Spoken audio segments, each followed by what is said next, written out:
Hey everybody, it's your good buddy 650 Eve here, and it's middle of November, and this is what I might call a bonus night because it's 57 degrees and we're out riding when we probably should be in the house with our bikes covered in snow, but that's why it's a bonus. And we're approaching Dead Man's Corner here. It's just me and my good buddy Mohammad. He's behind me on his Aprilia RSV4 RF. We might be hooking up with some of the Cleveland Fast Boys down here at the Rock Hall. My good buddy Slim Thug is supposed to be here. I like the lights. They recently installed these lights and they're really nice. This highway used to be very dark. Dead Man's Corner right here.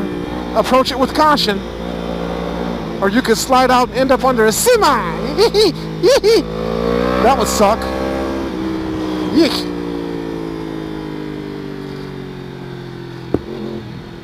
Starterway takes this corner at ridiculous speeds.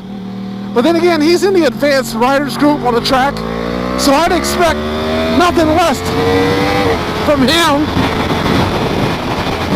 I can take that corner at a decent speed too.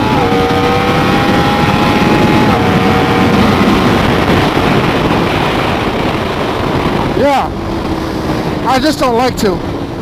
But there's the skyline of filthy Cleveland, looking very nice tonight. The Terminal Tower, which is one of our oldest skyscrapers, tonight it's lit up in purple. They recently installed LED lights on it, and they change the color frequently. We've got some nice buildings down there. It's somewhat of an old city. It can definitely use an infrastructure refresh. But for what we've got going on, not that bad. As expected on a night like tonight, there's not much going on here at the Rock Hall. I'm not sure how this Mexican restaurant's going to do here in the winter. This will be its first winter being opened, so remains to be seen. Well, they've packed up the volleyball court. There's nobody out here. I'm going to run up here and see if we can get some scenic views of something. I just started working out again, and I'm very sore. I took about 3 months off from working out. Was working on these videos and everything for you all. Cleveland becomes much of a cow town when the weather's not nice. And the weather's actually nice tonight. If it's not summertime, folks in the Midwest, or at least this part of the Midwest, tend to go into hibernation mode. As you can see, this Mexican restaurant is still open, but it's freaking completely empty. There are a couple patrons in there enjoying their meals. But for the most part, I mean, this could be your own private restaurant tonight. So it's just me and my good buddy Mohammad here and some guys over there that we don't know. Hey, down here at the Rock Hall. Mohammad's going to ride my R1M tonight and give us his impression of it. Hopefully he likes it, but he's jumping off of his RSV4 RF. This is his bike, not mine. He has the SC Project exhaust on his, and I have the Austin Racing. So I'm jumping back on his RSV4 RF, and I feel right at home because I own one as well. The narrowness of this tank is really nice. How your legs just fit right on this tank. It's really, really confidence inspiring. It makes you feel like you're actually one with the motorcycle. Wow, and that throttle response from the low range and mid-range power that this thing has because of the V4 engine is great.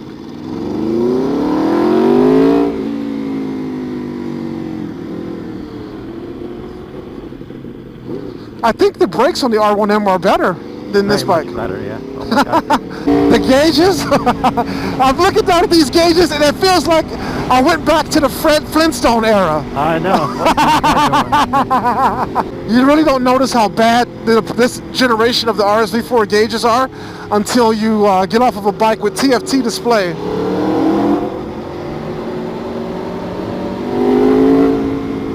I know.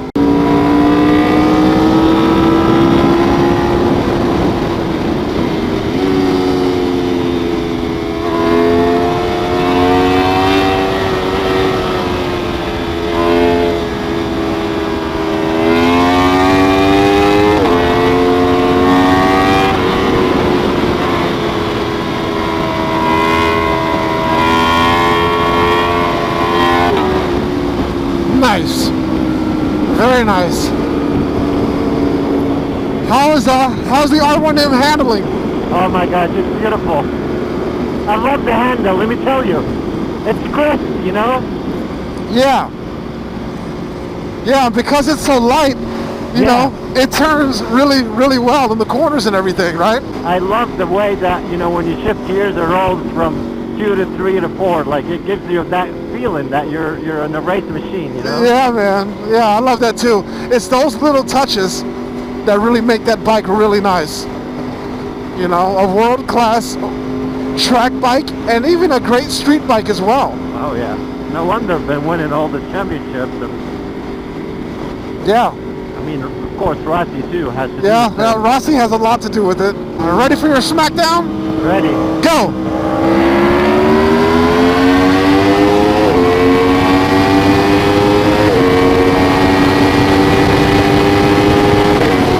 Got him! Got him! Man, you smoked me. That you got me. You smoked me. Yeah. I'll give you another try. Try it again. 1, 2, go.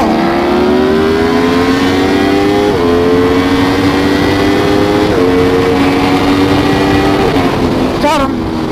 Got him. Again. Yep. Okay, I gave up. That's okay. Your bike is really fast. Okay, so Mohammad just got to ride my R1M for about 40 miles from downtown filthy Cleveland. And what do you think of it, Mohammad? All right, I'm going to start with the TFT. That is absolutely beautiful. And as I said earlier, what I love the most, the colors, temperature, and of course the gear shift indicator. I mean, the when you switch gears from fifth to fourth to whatever, it's a sequential type of shift. Oh, I love that. Yeah, it's really nice. And as far as corners, I think I was able to tell like this bike is for corners is a beast. Yeah. Minus the choppiness in the throttle, you know. Yes. I guess, you know, I was telling you earlier, I don't think I'll be doing good job going corners on the track, just because my hands are just. But once I got to the 7,000 RPM, I didn't feel that. That disappeared totally. No, it goes away. It's between 4,000 and 6,000 RPM, a choppy throttle situation. But hopefully, we can get it resolved. I'm going to take it to another tuner and see what he can do with it. And one other thing is, as I said, you know, when I'm like going at it, I could really squish all my butt all the way and hit this plastic piece right here. Yeah. And I still have plenty of room, and I could still see through the windscreen. I like my RF. I don't think I could do that. I probably have to be right on the edge, but yeah. That one has a taller windscreen. It does, yeah. And we can get a taller one for you too if you get the 2017 model, because on my RSV4 I have a zero gravity double bubble screen, and it's really nice. Yeah, if you just use your hand as a little measurement and take that over here, that's a lot. You can see it's a lot. It's a big difference. More room. There's a lot more room. You take this and you bring it over here, and you're on the tank. You're on the tank, yeah. I love that about this one. Plus the tank is thinner, and it's.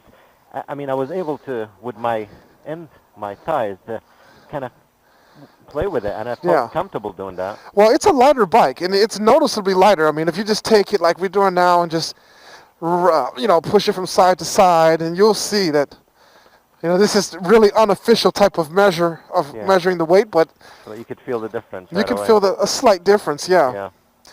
And auto blibber, that's priceless, let me tell you. The auto blipper is really nice. I love that. It's really nice that the new 2017 RF is going to have the auto blipper too. And TFT display. And cruise control is going to be on this sucker. So it'll be good for your commutes to work. I look forward to that, Yeah. Now I noticed, as I said, the brakes, I thought I'm going to have an issue. No, I thought the brakes on the RM is more crisp and on the dime, Yeah, well, when they were designing this motorcycle, they tested the bike with Brembo brakes, and they discovered that the stock brakes that they're using now perform better than Brembo, and that's why they didn't fit them onto the motorcycle. Yeah, but the brakes on this bike are a little better. More sharper than that bike. Of course, and the light. And I love, this is my personal opinion, I've always loved the shiny finish of the carbon fiber versus the matte look. Yes. I'm not saying it doesn't look nice here, but if I had the choice, I wanted something shiny. You Yeah, know? I agree. I mean, the gloss carbon fiber to me looks better as well, but they're both very striking motorcycles, and it's really nice that we're able to test them and back to back like we just did. So, which one is your overall pick? Overall? Honestly, I mean, this overall pick, just because of the issue of the throttle, I'm gonna stick still with the RSV4. Unless they treat that, I won't be surprised if I get an R1 over this one, just because. But again, all the upgrades now are gonna be on that one. Yes, so, that's correct. You know, plus it's a L94 versus V4. Yes, you know? yes. I think I'm comfortable with the V4 more. Yeah, yeah. I've done so many miles between the Tuono and this one. Yeah. So maybe that's my comfort zone, I guess. You know? I feel the same way, and I would, you know, if you're really into that and you like all of the equipment that's on this motorcycle, most of it's going to be on there for next year. So it will have a TFT display, auto blipper, cruise control, slide control, and a few other goodies. So yeah. And corner ABS too. Corner and ABS, it'll have that. Well, yeah, so we just got to ride both these bikes. Mohammad rode both. His preference is the RSV4 RF, but just by a slight margin. So stay tuned for that. If you like this video, go ahead and hit the like button. You can subscribe to my channel by clicking that subscribe button. New videos are uploaded every single week, a bunch of times throughout the week. Stay tuned for more videos, and as always, thanks for viewing.